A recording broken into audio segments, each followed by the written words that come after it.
بسم الله الرحمن الرحيم تبارك الذي بيده الملك وهو على كل شيء قدير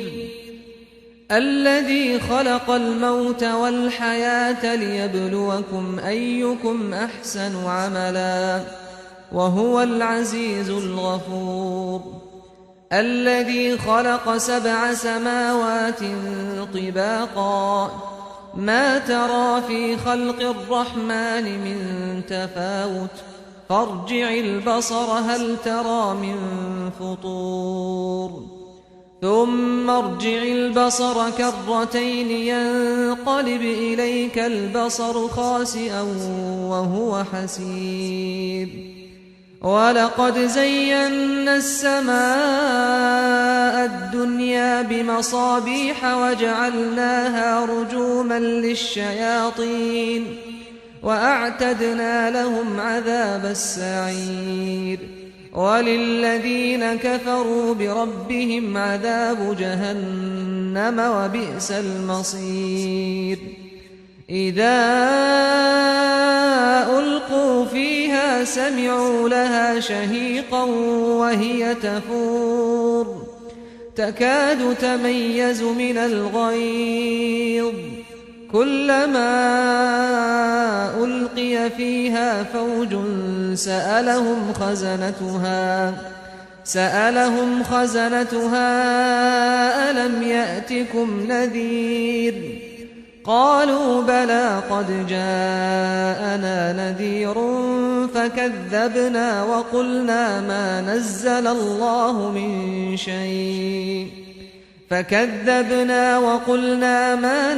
الله من شيء إن أنتم إلا في ضلال كبير وقالوا لو كنا نسمع أو نعقل ما كنا في أصحاب السعير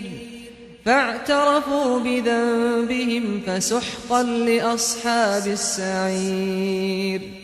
إن الذين يخشون ربهم بالغيب لهم مغفرة وأجر كبير وأسروا قولكم أو اجهروا به إنه عليم بذات الصدور ألا يعلم من خلق وهو اللطيف الخبير هو الذي جعل لكم الأرض ذلولا فامشوا في مناكبها وكلوا من رزقه وإليه النشور أأمنتم من في السماء أن يخسف بكم الأرض فإذا هي تمور أم أمنتم من في السماء أن يرسل عليكم حاصبا فستعلمون كيف نذير ولقد كذب الذين من قبلهم فكيف كان نكير أولم يروا إلى الطير فوقهم صافات ويقبضن ما يمسكهن إلا الرحمن إنه بكل شيء بصير أمن هذا الذي هو جند لكم ينصركم من دون الرحمن إن الكافرون إلا في غرور أمن هذا الذي يرزقكم إن أمسك رزقه بل لجوا في عتو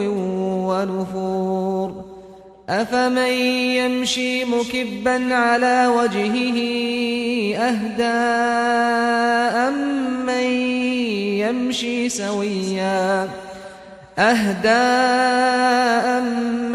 يمشي سويا على صراط مستقيم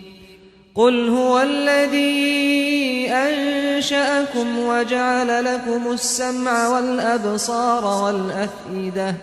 قليلا ما تشكرون قل هو الذي ذرأكم في الأرض وإليه تحشرون ويقولون متى هذا الوعد إن كنتم صادقين